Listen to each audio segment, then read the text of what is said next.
Hello everyone, just out for my morning walk. It's a beautiful morning, so the energy is channeling through my crown chakra very well. So I haven't really talked publicly for a couple of years after the publishing of my first book, Angelic Physics, which not a lot of people read, but the people who have read it loved it. And the ironic thing about the book is that I titled it Angelic Physics, kind of marketed it as a science book, but it's more of a mystic book.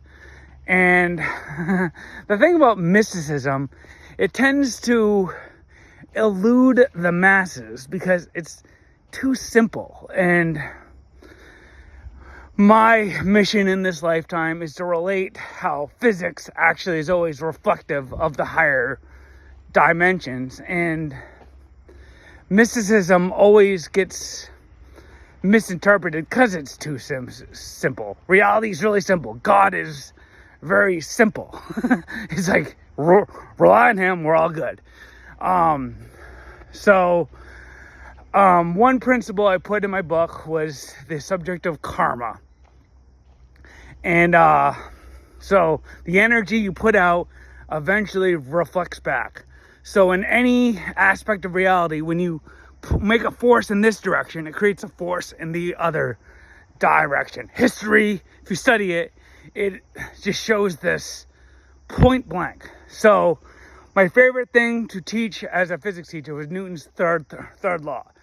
Not because it was on a standardized test or the state was telling me to. It was because it's reflective of a very important principle. If I punch a wall with 500 newtons of force, I'm probably going to break my hand, because my hand puts 500 newtons of force to the wall. Guess what? My hand breaks because the wall puts 500 newtons of force back. Now, it's time that I need to start showing that how that practically works. So I'm going to talk about politics, but I'm going to do it in a way. It's funny. I'm a nobody now, which is actually the perfect position for a mystic to be in, because you can't really do a lot to me right now. So let's talk about how we got into this political mess we're currently in. So I'm a white guy who leans politically right, but by all accounts, I'm a classic liberal. I agree with Abraham Lincoln and JFK. The principles that they relied on, I agree with them all. So, in the 2008 election, I voted for John McCain over Obama. But when Obama got elected, wasn't that big of a deal. He was more into bigger government than I wanted. But, I was okay with it. And then shortly after, I got a job teaching in a pretty liberal school.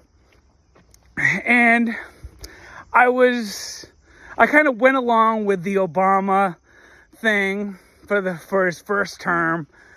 You know what? It was just easier to go with the flow.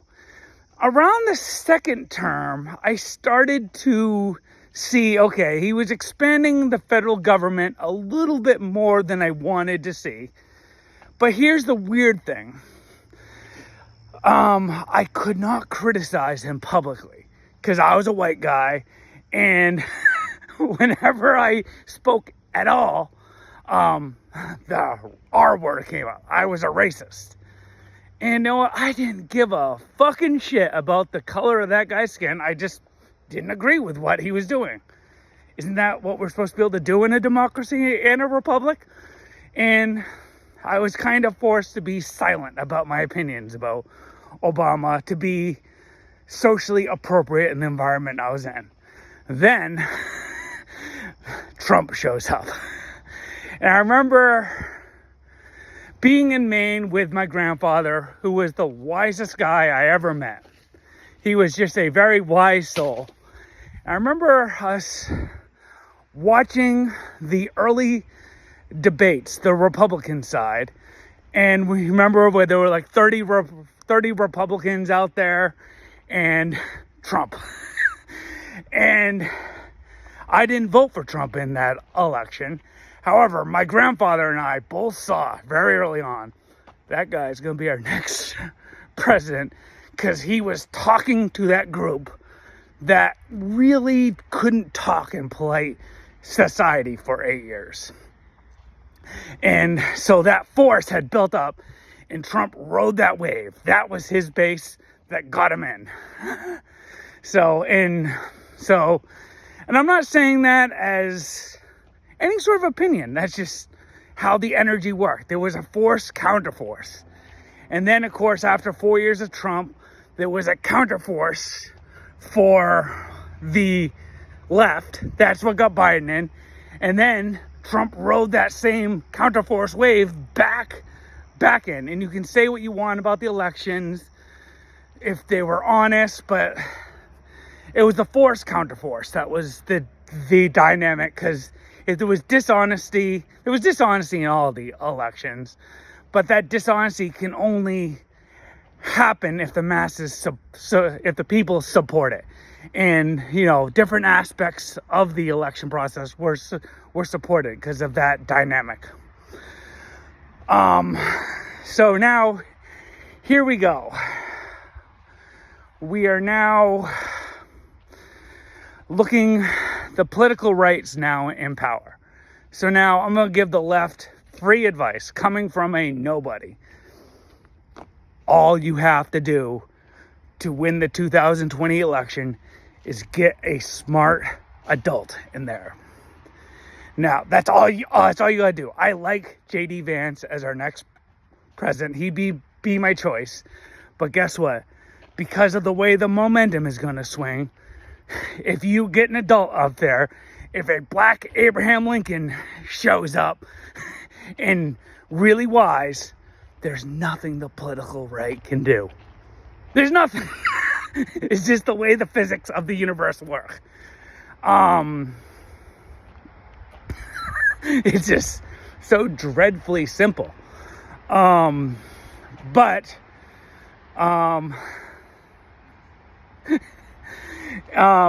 don't think you're gonna be able to do that. And yes, I'm issuing that as a challenge to all my intelligent friends on the left. That is a challenge, because your base is pretty toxic.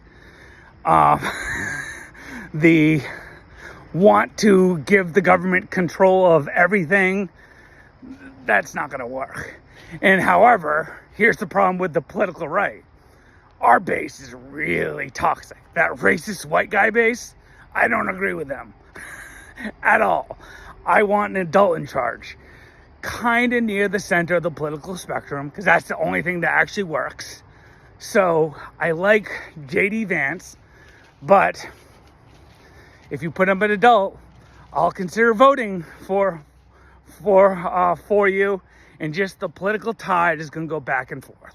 So the waves are going to go, and I'm going to ride the waves. If we let either side get too much power, they're going to turn us into a fascist state. I don't like that. I'm 45 years old. I don't want to go to prison. I don't want to starve. So, okay, let's do some math now. The way I see the country, 30% is toxic right. They want a fascist state. They want Trump to be our next king, basically. 30% is toxic left. They would have made Obama king. They're communists, basically. I'm not going to mince words. I'm a nobody, so I can kind of do that. And now there's the 40% of us that are somewhere in the middle, the adults, who just want to live our lives in peace. I want the basic social safety nets in there. I don't want people to starve. I want the basic rule of law, but some degree of freedom needs to be in there. So really going into 2028, the momentum is going to be on the political left side, but the overriding factor is, I think, if that 40% in the middle can get an adult on either side in and get him in, our country will begin to heal. I like J.D. Vance in that position, but the left, if you put up an adult, you're going to beat J.D. So, God bless. If you watch this, have a wonderful day. And everything's gonna be all right.